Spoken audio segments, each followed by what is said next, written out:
everybody, and welcome to another episode of Two Strike Noise, your second favorite baseball history podcast this week, because we are back. Apologize, we've been in and out, but as always, I am one half of the show. My name is Jeff, and joining us from the Pacific Northwest, it is my co-host, Mark A. Johnston. Mark, how you doing? Hey, I'm actually in Cooperstown this week to watch Ichiro's Hall of Fame induction. Oh. But I have prepared some comments for use throughout the episode when appropriate. Thank you for your attention on this matter. All right, Mark is in Cooperstown this week. He is there for the induction of Seattle Mariners legend, the second Seattle Mariner to wear number 51 to go into the Hall of Fame. Ichiro. Just Ichiro. We don't need to put the Suzuki on there. I presume that is the main reason that he is there. Very jealous of him. It'll be minimal Mark this week. So this is going to be the best episode ever. Thank you. See, he's provided comments for everything, so I appreciate that, Mark. All right, let's get into some BP because I am a little sore this week. I haven't played in a couple of weeks because of holidays and being out of town, and I took batting practice the other day, and I'm really sore. But let's get right into our BP segment.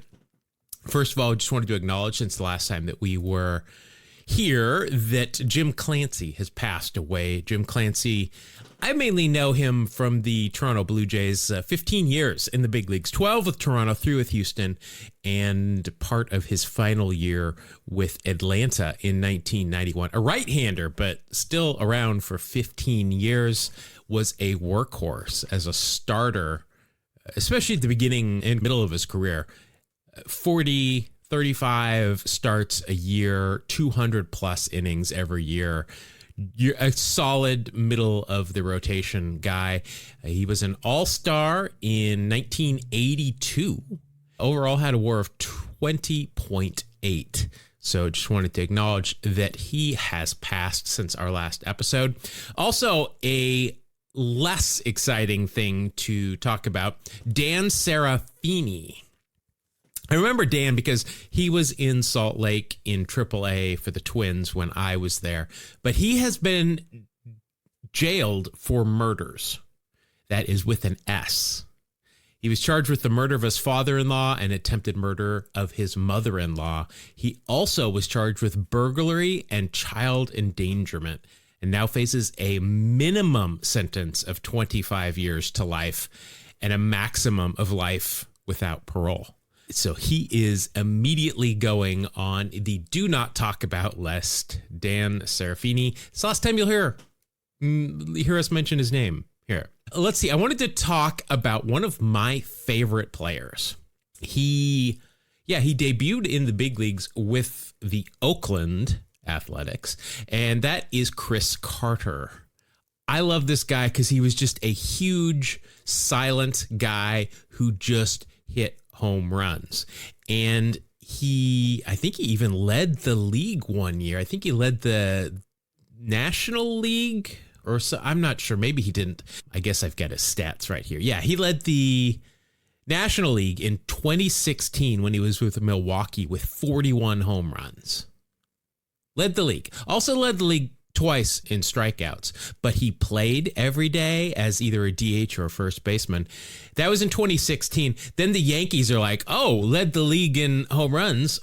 Please come play for us, which he did for 62 games. He only hit 201, which is about average for him, but a 284 on base is not good. He only hit 8 home runs and had a WAR of minus 0.9 for that year. But then after that, nobody else signed him in the big leagues ever again. He was signed by the Angels in Minnesota, but he never made it back up to the big leagues. He has been playing in Mexico since 2019 and just hit his career 500th home run. That's like Crash Davis type stuff, but Chris Carter, he now has 505 at the time of this recording, 211 in the minor leagues, 158 in the major leagues, and 134 in other leagues that are considered professional. And I just always liked Chris Carter. He was a unique guy for being that big. He was very quiet and kept to himself and just hit home runs. He was a true two outcome guy. I'm talking like he's passed away. He has not. He's very much alive and kicking, but it was either a strikeout or a home run. Wow, almost 25-ish, maybe a little bit more percent of his hits were home runs throughout his career, which is, and he just didn't walk. He was up there to swing. So Chris Carter still going strong down in Mexico at age like 40. Jeff, as always, that is an interesting and salient point that adds to this discussion in a way I would have never thought of. Thank you, Mark. I appreciate that very much. Let's talk about the Hall of Fame weekend, Mark, since you're in Cooperstown. Let's talk about some hats for this weekend. Now, normally I despise special uniforms for holidays. I hate them. We got too many uniforms for my liking, at least, but these forced changes and forced uniforms just to sell merch drive me crazy, and I think they're all just really ugly. But I'm behind this weekend. We've got Hall of Fame hats are being worn throughout the big leagues, and some of them are really awesome, and I love them. So like the Diamondbacks are wearing their purple and teal A like snake head thing from 2001 when they won the World Series, which is cool. The A's are wearing 72 to 74 era caps, which I have one of these. Some of them are exactly the same as you would see every other weekend or weekday. You got the Cubs, the Red Sox, the Rockies, the Royals, I guess the Bucks as well, are all wearing the same hats they always wear because they've only had one design. But some of the cool ones, well, here's a fail. The Angels. The Angels could be wearing their like Disney era with the wings, or they could be wearing those old school ones with the actual halo on top of the hat. But no, they're just going to wear their regular red hats. The Astros are cool. Said nobody ever. They are wearing their kind of their shooting star logo, but instead of being black and gold, it is black and I guess probably navy, and they're orange so that it matches their current color scheme. But I think that one's actually really pretty cool. The Marlins are wearing a Florida Marlins teal cap. I'm 100% down with that. The Twins are wearing their old M, which I really like that one. The Phillies are wearing one of the best hats ever with that kind of Philly burnt orange, I guess it is, and the P with the baseball in the middle. Just a great hat. And then we get down to the Nationals, which would have been cool if they wore an Expos hat. How awesome would that be? But they are instead, their throwback hats are their batting practice hats from their first year as the Nationals. Not so cool. It's something to look forward to get me to flip through different games this weekend, just to watch these and see some of these different hats. Good one, Jeff. Yeah, I thought that was a good segment too. I will report back next week. I'm actually going to a Major League Baseball game this week. The Mets are in town, so I'm going to go over to San Francisco to that park, and I'm going to watch my team, my new team. But with that being said, let's go ahead and wrap up the BP segment and head into the main segment of the show. I don't think Mark has anything prepared this week for the main segment, so I'm going to handle it. I got it. It's on me. Wow. Jeff, how do you do it? Informative and entertaining. You're really the best. It's high praise, but wait till we get through this and then we'll see if you still think that. I wanted to talk about two of the greatest players ever in the history of the game. I wanted to talk about Ty Cobb and Babe Ruth. So we're going to do it. Ty Cobb, first of all, like the undisputed King Friday, Prince Farquhar, Emperor Palpatine, all of them wrapped up into one of the dead ball era, when baseball was played generally at 90 feet at a time, often while under the influence of alcohol. So to Ty Cobb, the game was meant to be cerebral, to be a thinking man's game. You outsmart the defense, you disrupt the pitcher, you slide hard, you punch fans harder. If there's not a story involving you and somebody either getting injured or arrested, you weren't playing right in that era of baseball. Then along comes Babe Ruth. He shows up like Miley Cyrus on a wrecking ball. And now you are picturing Babe Ruth naked on a giant wrecking ball. So you are welcome for that one. Ruth didn't just swing hard. He swung like the ball owed him money. And that was contrary to how Cobb saw the game. Ruth saw Cobb's whole philosophy as antiquated. Ruth said, I swing big. Ruth said, quote, I swing big with everything I've got. I hit big or I miss big. I like to live as big as I can, end quote. That was Ruth trying to use the word big as many times as he could before somebody called him on it.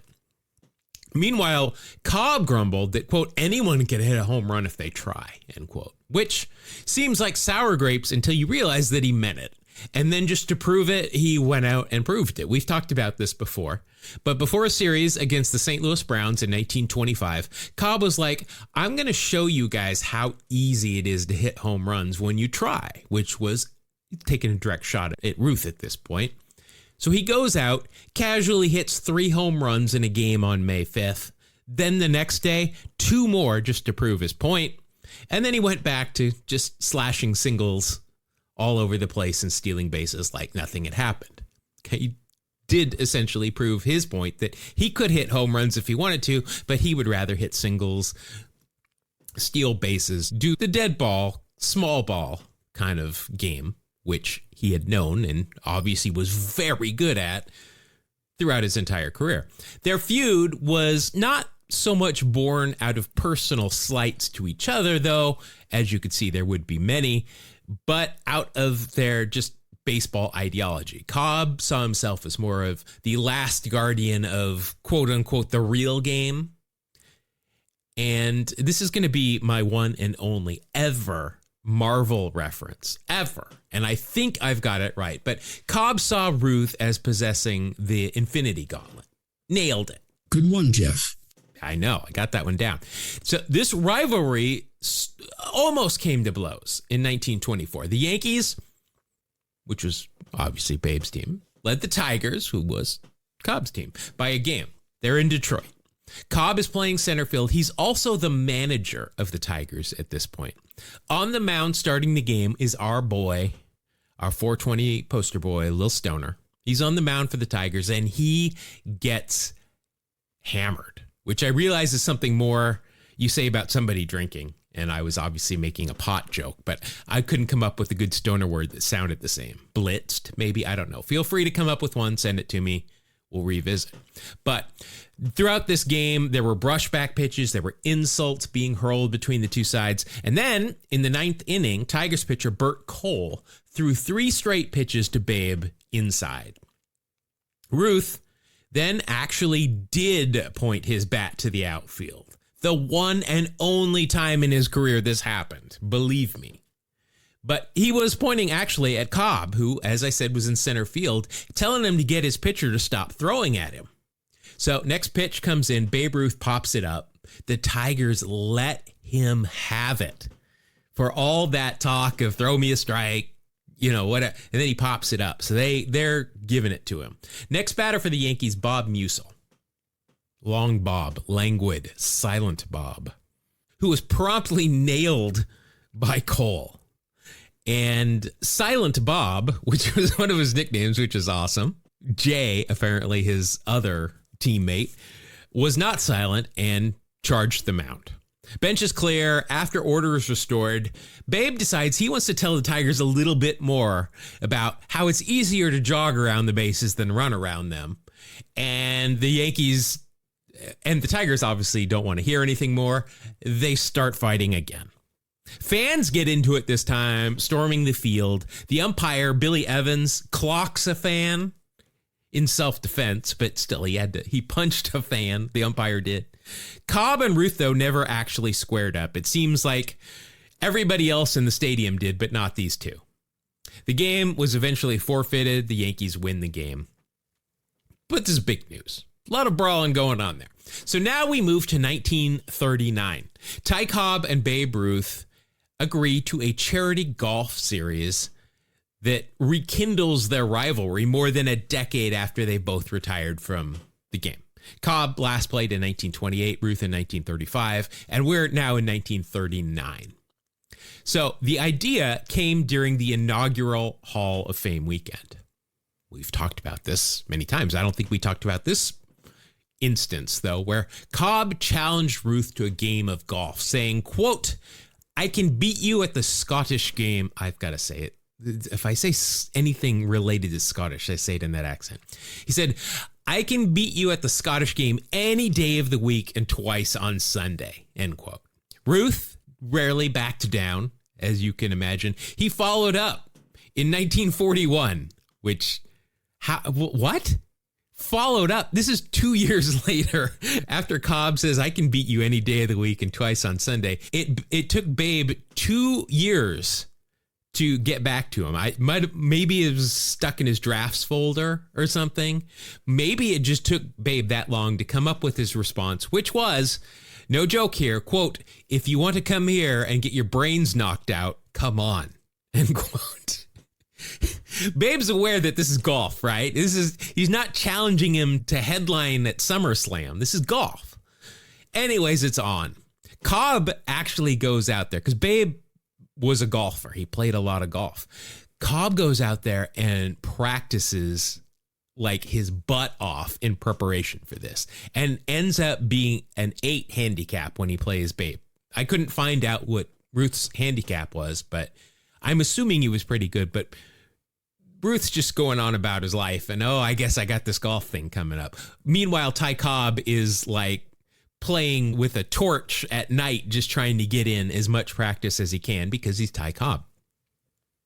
So Cobb hears this response and he said, quote, "I can always lick him on the ball field and I can lick him on the golf course now." Okay, Ty, keep your tongue to yourself there, brother. Let's just back up a little bit. The two agree on a best of 3 match play series with games being held in Boston, New York, and Detroit, obviously, where they had both played throughout their careers. Cobb won the first match in Boston. Ruth won the second one in New York on a 19th hole. They had to go to a playoff on that one. And Cobb actually, there's a video of it, missed like a 5-foot putt. And that gave Ruth the win. So he could have wrapped this up just 2-0, I guess they would say. The final round, though, was in Detroit. Ruth shot an 81, Cobb a 78 to win the series 2-1. And this is how I envision their golf games. I envision Ruth goes up there with a big Bertha and hits those huge drives off the tee, but then struggles after that. I see Cobb, not a lot of power on the tee, unless he decides he wants to. But his short game is really good. Like a lot of bump and runs, really good around the greens. Anyway, there's a trophy awarded. This was all for charity to raise money for the USO, but there's a trophy that was presented by Betty Davis, which that's pretty cool. I think I got her confused with Betty White initially, but now that I'm reading, it was Betty Davis, and that is like Betty Davis eyes, Kim Carnes, not Betty White eyes. Regardless, Cobb kept that trophy on his mantle alongside his replica of his Hall of Fame plaque for the rest of his life until he was committed to an asylum and passed away with a bag clutched to his chest with a bunch of money and guns in it, I believe. That's what that was an episode. We found that out, I think. But the series, like I said, raised money and it marked a turning point in their career. Cobb later said, quote, "I can't honestly say that I appreciate the way in which he changed baseball, but he was the most natural and unaffected man I ever knew," end quote. So that's cool because remember, Ruth and Gehrig did not get along a lot during their careers and after their careers. So for Cobb and Ruth to mend fences is pretty cool. I'm down with that. But there you go. That is just a brief synopsis of the history of Babe Ruth and Ty Cobb. Jeff, as always, that is an interesting and salient point that adds to this discussion in a way I would have never thought of. Okay, that didn't really play there. I think you meant this. Good one, Jeff. There you go. All right. Thank you, Mark. I'm not sure if Mark will be back next week. I'm not sure how long he's going to be in Cooperstown. So you might get more virtual Mark later on. I'm not sure. But now this is usually the time when we would play Wax Pack Heroes. And to do that, we've got Jeff, to... I have to come clean. I cheated in every game of Wax Pack Heroes that I won last season. Every single one. I cannot keep the title. I must give it back to you. You are the true Wax Pack Heroes champion. Wow. These are directly from Mark. So first of all, Mark, I appreciate you coming out like that and admitting that. I will happily take the title back. So I guess I am the reigning Wax Pack Heroes champion. I appreciate that. I do. Thank you, Mark, for coming clean. We don't need to cheat. Let's just go straight ahead. But since you are not here this week, Mark, we're gonna do this. It's gonna be just a short episode. I apologize. I just wanted to get one out because we've been spotty here lately. But I think what that'll wrap it up for this short episode. Hopefully Mark will be back next week. If not, he'll be back sometime in the near future. He's just out doing baseball stuff. So good for him. If you want more of us, not just me, I know that's probably what people don't want, but you can find us anywhere. I'm going to put all the links in the show notes, or you can just Google Two Strike Noise. That's TWO Strike Noise. You can find us on the YouTubes. I just got another video coming out this week. You can find us on wherever you get your podcast, wherever you're listening to this. I also have been streaming on Twitch every Monday, Wednesday, and Friday, which is a lot of fun. Had a couple of listeners pop in. If you want those and can't join us live, you can always watch the VODs on YouTube. You can watch them 3 times a week. You can get more of me. Also, Mark has an email address that he watches like a hawk. He's going to be at this ceremony, and he's just going to be staring at his phone, just waiting for emails. But you can always email us at twostrikenoise, TWO Strike Noise, at gmail.com. So thank you again for joining us. We will be back in some form next week. We will see you on the next episode of Two Strike Noise. Thank you for listening. I cheated in Wax Pack Heroes, and have a great day.